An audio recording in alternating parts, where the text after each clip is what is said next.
এটা হচ্ছে মালয়েশিয়া শহরের রাতের একটি দৃশ্য। এগুলো হচ্ছে আমাদের দেশের ভাপা পিঠার মতো।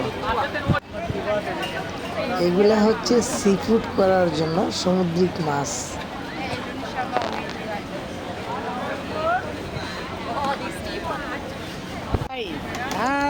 এগুলো হচ্ছে ফ্রুটের দোকান, মানে ফলের দোকান আর কি। এগুলা স্বাভাবিক, সব ধরনের ফলই এখানে পাওয়া যায়। এগুলো হচ্ছে আপনার যে মুরগি কাইটা এরকম করে রাখছে। এটা হচ্ছে মালয়েশিয়ান একটা বিখ্যাত ফল।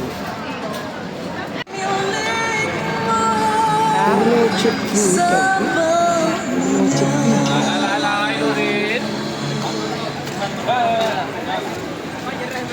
এটা হচ্ছে ফলের দোকান। এগুলো হচ্ছে ডুরিয়ান ফল। আর এগুলো হচ্ছে ফাস্ট ফুডের খাবার। সামুদ্রিক ঝিনুক, এগুলা কারা খায় ভাই আল্লাহ ভালো জানে। এগুলা মনে প্রাণে আমাদের টানবে না কখনোই, তারপর অনেকে খাইতে পারে। এটা হচ্ছে সামুদ্রিক একটা মাছ, দেখতে খুব একটা ভালো লাগে না। ধন্যবাদ সবাইকে।